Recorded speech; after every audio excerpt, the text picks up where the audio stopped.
So now, probably one of the most scary introductions to make of the day, Peter Thiel.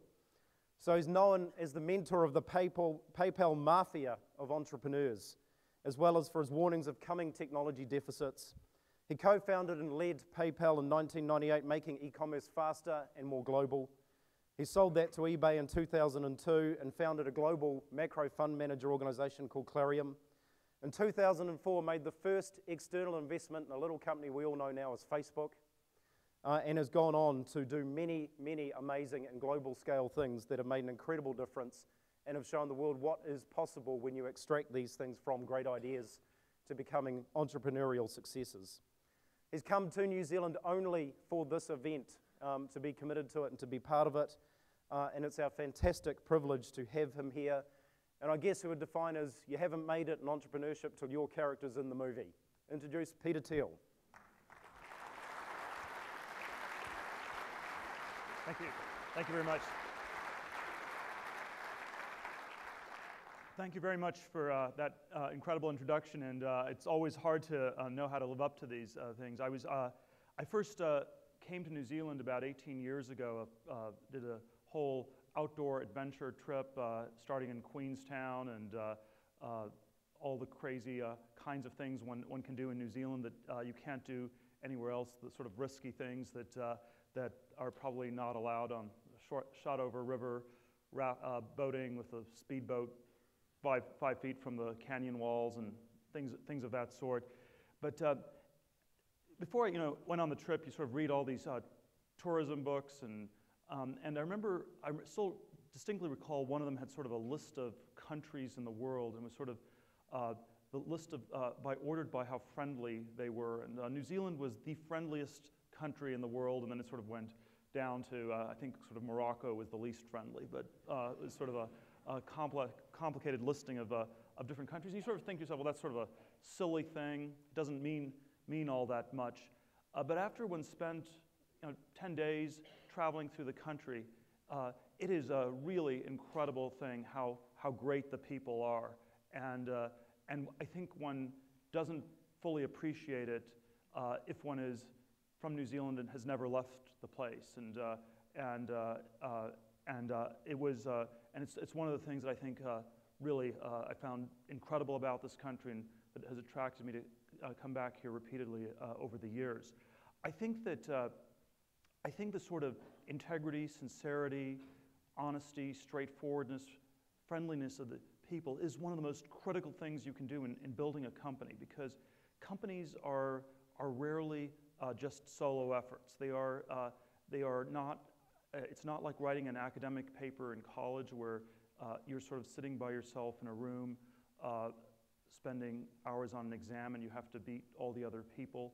There's a lot of competition between businesses, to be certain, but I think one of the most important things is getting the teamwork to work internally and to build great companies that will somehow change the world. And the companies that work are ones where the internal relationships are incredibly robust and strong over years, because you have so many ups and downs. And that's why I think this sort of tour book from 1993 actually said something that is an incredibly valuable thing that New Zealand should keep in mind as it thinks about how to compete and build its economy into the 21st century. Let me just say one thought about where I think the world is going, and then say a little bit about starting businesses, and if there's anything formulaic one can say about that, or why one cannot. So I think as we look into the 21st century, we have two enormous trends going on. There's a trend towards globalization, and there's a trend towards more technology. And you can think of the globalization trend as a horizontal trend. It's basically, it's like an x-axis, and you take things that are working and you do more of them. And globalization is about copying things that work. And China is the paradigm example of globalization, and it's not critical really for China to do many new things. They can copy 19th century plumbing and 20th century railroads, and there's a lot of progress to be made in most of the emerging markets by simply copying things that work. But I think then you also have a vertical axis, which I would sort of think of as the technology axis, and it is basically doing new things. And this is also an equally important thing, and it is especially critical in the developed world. And countries like the United States or New Zealand or any of the other developed countries, you need to try to do new things. Things will not get better simply by copying things because things are close to the state of the art. And so you need to try and do things that are significantly new and qualitatively better. My own strong view is that over the last few decades, last decade in particular, people have been too emphatic on the globalization direction and not emphatic enough on the technology direction. I think we need to have both. If you only have globalization without technology, you'll have all sorts of problems, and probably the signal one is that you're going to have resource issues because without technological innovation, resources will get used up, or you'll hit limits to resources or limits to the environment. And so I think we really need to do some of both, and we need to somehow recalibrate things a little bit more towards the technology side. Sort of one local observation is I think Australia has been geared more towards globalization, and so a lot of it is just exporting coal or things like that to China. New Zealand, I think, necessarily has to be geared more towards technology, and that's been sort of a more challenging space to be in over the last decade, but I think it is going to be a promising one in the decades ahead. Now, if you sort of grant this difference, globalization is about copying things that work, technology is about doing new things. One of the things that's very different is you can't actually give a straightforward formula on how you get technology to work. Globalization is pretty straightforward. You just copy stuff that works. You look at what's worked and you do more of it. If technology is primarily about doing things that have never been done before, there are certainly elements of successful tech companies, and you need a desk, and you need a computer, and you need an office, and you need to be incorporated, and you need some investors, and all these sorts of things.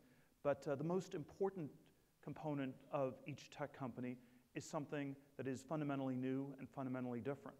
And so the story of PayPal, when we started that in 98, 99, 2000, was about thinking about linking money and email, and how could one combine these two things and create a new currency on the internet.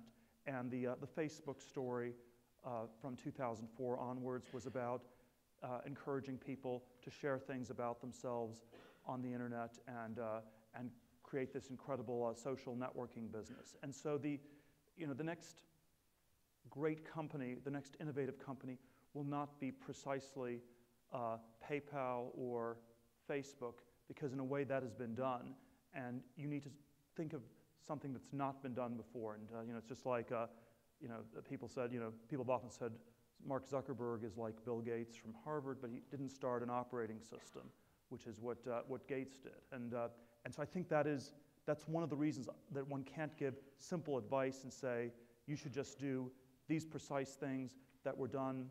You should and copy them, and that's what's going to work. That's the globalization story. That's been the easy mechanical story, and it's worth thinking more about how to do something new. The kinds of ways I would suggest people think about it, and I'll just sort of throw out a few different kinds of questions. One is basically, how do you, what is something that's important that people are not focused on?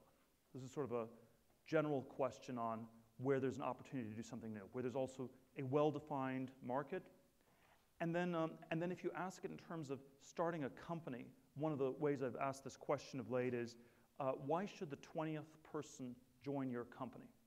So I can understand somebody starts a company, they'd like to be the CEO or the founder, and that's kind of interesting. We can understand if the company has 1,000 people, it's a very successful business, and people may get paid well, or things like that. But why is the 20th person going to join your company? And there are sort of a lot of not great answers to it. So the not great answers are that the company is you will make a lot of money, because that's typically not the case at person number 20. And the kind of answer that's really good is that you're doing something that nobody has done, that if it doesn't get done, it will not happen, and that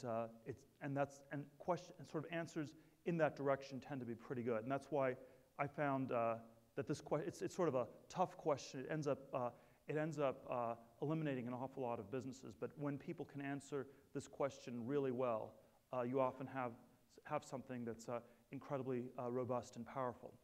I think one of the challenges, not just in New Zealand, but everywhere where people are starting technology companies, is to come up with something that is unique. And so the way in which global technology and globalization intersect is that to do something new, technology is about doing new things, you have to do something new globally, where you're the first person in the world to do this new thing. And so one of the challenges in building these businesses is they're very interdisciplinary. You have to focus on the specific product you're building. You have to think about the market and the other people you're competing with and how you build a company. But then you also have to broaden it out and think about how is this something that's really unique and not been done before in the world, and to try to ask a set of questions around that. And that's the formula is that there's no formula. It's every time, globalization is going from 1 to N, tech is going from 0 to 1, and there's generally not a good formula for going from 0 to 1. And if you try to turn it into a mechanistic scientific process, you lose the magic that exists in all of these companies, and you sort of know it when you see it. Now, if I had to give one broad theme that we're most focused on, is this idea of computer technology being applied to everything else. And so we've had this computer revolution that's gone on for 40 years. It's been incredibly powerful and robust, but there's a question whether the time's starting to come to apply information processing to other domains. So bioinformatics, robotics, can one improve transportation? Can we go back to space using more powerful computational technologies? Are there things in the energy space where you can use computers and apply it to that? And basically, thinking of that as sort of that's probably the one single overarching theme that we've been most focused on over the last 3-4 years.